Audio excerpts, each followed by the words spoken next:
नमस्कार दोस्तों, कैसे हैं आप सभी। आप सभी का भविष्योदय विजन के ऑनलाइन प्लेटफॉर्म पर स्वागत है। यदि आप नए हैं तो आप लोगों से रिक्वेस्ट है कि चैनल को सब्सक्राइब जरूर कर लीजिए और अपने दोस्तों के अंदर शेयर भी कर दीजिए। तो दोस्तों, हमने राजस्थान इतिहास के महत्वपूर्ण प्रश्नों को टॉपिक वाइज करना शुरू किया था, एक वीडियो सीरीज स्टार्ट की थी। इस वीडियो सीरीज के अंतर्गत आज का हमारा टॉपिक है राजस्थान का एकीकरण। अभी हाल ही में 2022 के अंदर जो प्रश्न पूछे गए राजस्थान एकीकरण के विभिन्न प्रतियोगी परीक्षाओं के अंदर, वो आज हम देखने वाले हैं, डिस्कस करने वाले हैं। तो अच्छे से सुनिए। चलिए, आज का पहला प्रश्न है, मत्स्य संघ का राज प्रमुख बनाया गया। आपको बताना है मत्स्य संघ का राज प्रमुख जो था वो किससे बनाया गया था। ये प्रश्न अभी हाल ही में आयोजित RPSC grade first group B के पेपर के अंदर 2022 के अंदर पूछा गया था। मत्स्य संघ का राज प्रमुख किससे बनाया गया था दोस्तों। ऑप्शन है भरतपुर के शासक को, धौलपुर के शासक को, अलवर के शासक को और करौली के शासक को। तो दोस्तों, इसका राइट आंसर है धौलपुर के शासक को। धौलपुर के शासक को मत्स्य संघ का राज प्रमुख जो था दोस्तों, राज प्रमुख बनाया गया था। और इस धौलपुर के शासक का नाम था उदयभान सिंह। ध्यान दीजिए, धौलपुर के शासक का नाम था उदयभान सिंह। उदयभान सिंह को मत्स्य संघ का राज प्रमुख बनाया गया था। दोस्तों, आगे बढ़ते हैं अगले प्रश्न की तरफ। आप देखिए, मत्स्य संघ का राज प्रमुख किससे नियुक्त किया गया। अगर आप इन दोनों प्रश्नों को ढंग से देख रहे हैं दोस्तों, तो ध्यान दीजिए, प्रश्न सेम है। और अभी हाल ही में आयोजित 2022 के दो एग्जाम के अंदर ये प्रश्न जो पूछा गया, इसके ऑप्शन थोड़े से अलग हैं। जैसे देखिए, ऊपर दिया गया शासक, चारों ऑप्शनों के अंदर शासक दिया गया, और नीचे वाले प्रश्न के अंदर चारों ऑप्शनों के अंदर महाराजा दिया गया। इतना ही अंतर है, बाकी और अंतर नहीं, प्रश्न सेम है दोस्तों। तो प्रश्न क्या है देखिए दोबारा, मत्स्य संघ का राज प्रमुख किससे नियुक्त किया गया। तो अभी हम देख रहे थे, ऊपर वाले का आंसर था धौलपुर के शासक को। तो यहाँ पर क्या करोगे आप लोग, धौलपुर के महाराजा को, उदयभान सिंह को मत्स्य संघ का राज प्रमुख जो था दोस्तों बनाया गया था। आपको जानकारी के लिए बता देता हूँ, अभी 2022 के अंदर सर्वाधिक प्रश्न एकीकरण के अंदर मत्स्य संघ से पूछे गए हैं दोस्तों। तो आप ध्यान से मत्स्य संघ को सुनेंगे।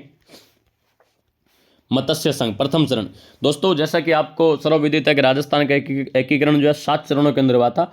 और उन 7 चरणों के अंदर प्रथम चरण जो था, प्रथम चरण का नाम था दोस्तों मत्स्य संघ, जिसका उद्घाटन जो था 18 मार्च 1948 को किया गया। ध्यान से सुनेंगे दोस्तों। मत्स्य संघ के अंदर 4 रियासतें शामिल थी, अलवर, भरतपुर, करौली और धौलपुर। तो अभी 2022 के अंदर ये प्रश्न पूछा गया, मत्स्य संघ के अंदर कितनी रियासतें शामिल थी दोस्तों 4 रियासतें शामिल थी। कौन कौन सी, ABCD, अलवर, भरतपुर, करौली और धौलपुर। और एक ठिकाना भी था, उसका नाम था नीमराना, जो कि अलवर में था।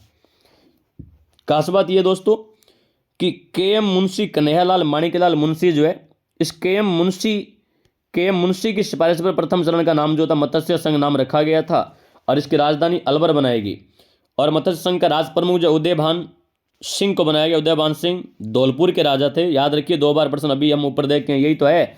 और उपराज प्रमुख जो था करौली के गणेश पाल देव को बनाया गया था। और इसका PM जो था, PM शोभाराम कुमावत को बनाया गया प्रथम चरण का। उप प्रधानमंत्री जो है युगल किशोर चतुर्वेदी, जिन्हें राजस्थान के जवाहरलाल कहा जाता है, और गोपीलाल यादव को बनाया गया। और प्रथम चरण का उद्घाटन जो था दोस्तों नरहरि विष्णु गोडगिल, NV गोडगिल के द्वारा किया गया। NV गोडगिल के द्वारा प्रथम चरण का उद्घाटन जो था किया गया था।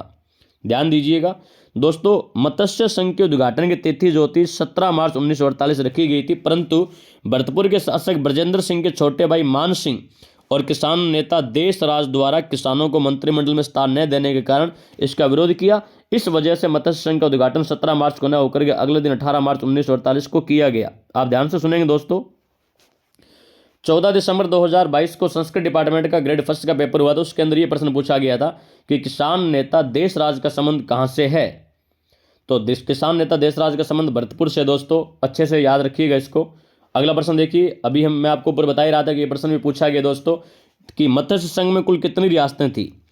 RPC grade second group A 2022 के पेपर के अंदर ये प्रश्न पूछा गया था दोस्तों कि मत्स्य संघ के अंदर कितनी रियासतें थी। अभी हम ऊपर डिस्कस करके हैं कि राजस्थान के एकीकरण का पहला चरण मत्स्य संघ जो था, उसके अंदर अलवर, भरतपुर, B अलवर, भरतपुर, C करौली और D धौलपुर, यानी 4 रियासतें और एक ठिकाना नीमराना ठिकाना था। तो याद रखिए, मत्स्य संघ के अंदर कुल 4 रियासतें थी दोस्तों। आगे बढ़ते हैं, आज का अगला प्रश्न काफी अच्छा प्रश्न है दोस्तों।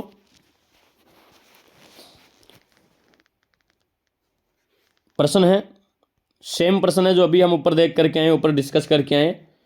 यानी कि आपको बता दूं कि 2022 के अंदर प्रथम चरण मत्स्य संघ से 4 प्रश्न अब तक पूछे जा चुके हैं दोस्तों। ये प्रश्न भी सेम जो अभी ऊपर पढ़ के हैं वो ये देख लीजिएगा। मार्च 1948 में किन 4 राज्यों को जोड़कर मत्स्य संघ का निर्माण जो था वो किया गया था? ये प्रश्न RPC grade first 2022 group C के पेपर के अंदर दोस्तों ये प्रश्न जो था पूछा गया था। तभी हम डिस्कस करके आए हैं दोस्तों, अलवर, भरतपुर, करौली और धौलपुर और एक ठिकाना नीमराना, इनको मिलाकर के मत्स्य संघ का निर्माण जो था किया गया था। इस आधार पर यदि हम देखें तो राइट आंसर डी रहेगा, अलवर, भरतपुर, धौलपुर और करौली, इन 4 रियासतों को प्रथम चरण के अंदर मिलाया गया था। फिर से कह रहा हूं दोस्तों, मत्स्य संघ में से 2022 के अंदर हाल ही में आयोजित एग्जाम के अंदर 4 प्रश्न पूछे जा चुके हैं। आप अच्छे से मत्स्य संघ के बारे में जो है अच्छे से पढ़ लीजिए, और ताकि अगर भविष्य में कोई प्रश्न आए तो आपका गलत न हो दोस्तों। आगे बढ़ते हैं अगले प्रश्न की तरफ। प्रश्न नंबर 5 देखिएगा, वृहद राजस्थान 30 मार्च 1949 का मुख्यमंत्री किसे बनाया गया था? यह प्रश्न ग्रेड फर्स्ट के अंदर 2022 के अंदर पूछा गया। वृहद राजस्थान जो 30 मार्च 1949 को संपन्न हुआ था, यानी एकीकरण का चौथा चरण, उसका मुख्यमंत्री किसे बनाया गया था?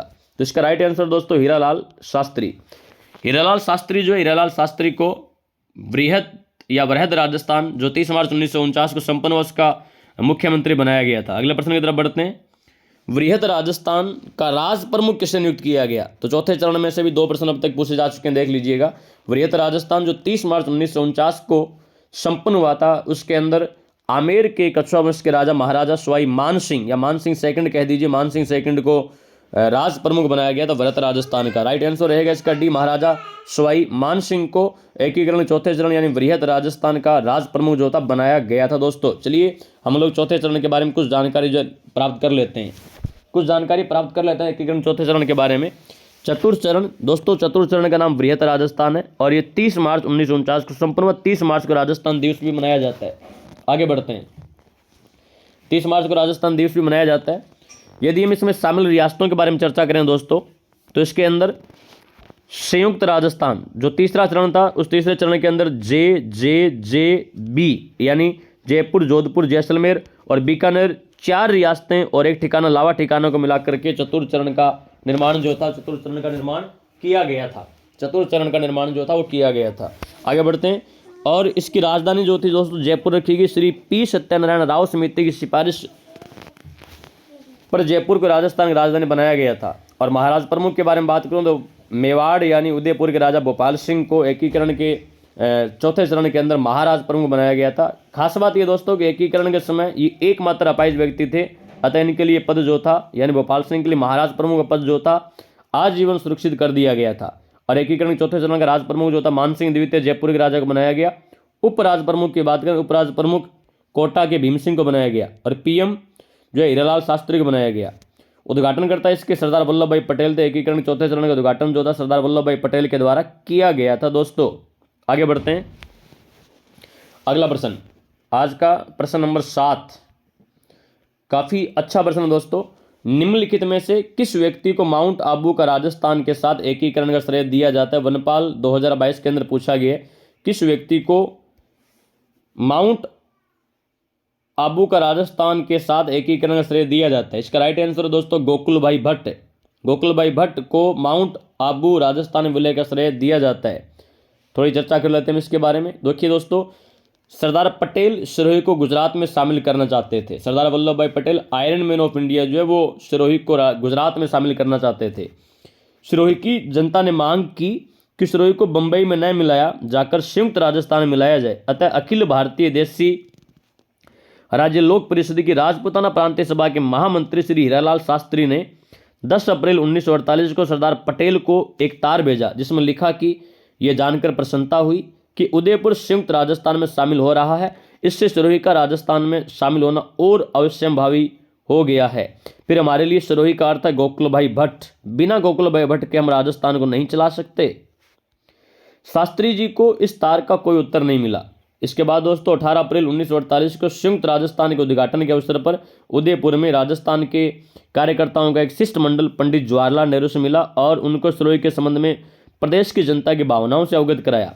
पंडित नेहरू ने संबंध में सरदार पटेल से बातचीत की, किंतु फिर भी सरदार पटेल ने गोकुल भाई भट्ट के जन्म स्थान हाथल एवं कुछ अन्य स्थानों को छोड़कर शेष सिरोही गुजरात में शामिल कर दिया। तो ध्यान दीजिए, ये प्रश्न भी इंपॉर्टेंट है कि गोकुल भाई भट्ट का जन्म कहाँ हुआ था? सिरोही के हाथल गांव के अंदर हुआ था और ये एरिया जो है और इसके आसपास का थोड़ा बहुत एरिया जो राजस्थान को दिया गया, बाकी एरिया जो था वो गुजरात प्रांत को दे दिया गया दोस्तों।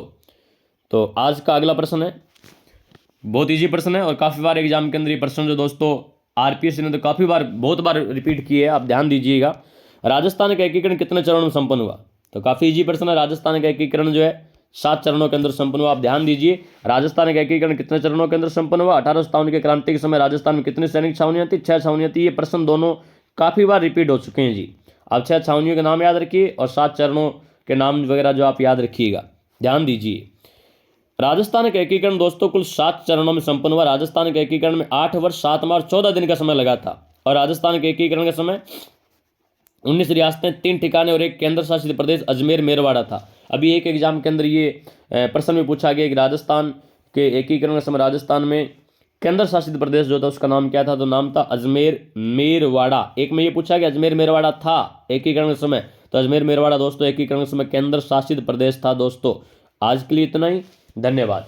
एक बार फिर से आप लोगों से रिक्वेस्ट है कि यदि आपको हमारा वीडियो पसंद आया तो अपने फ्रेंड सर्कल के अंदर शेयर जरूर कर दीजिए, और यदि आप नए हैं तो चैनल को सब्सक्राइब, लाइक और कमेंट जरूर कर दीजिएगा। आज के लिए इतना ही, धन्यवाद।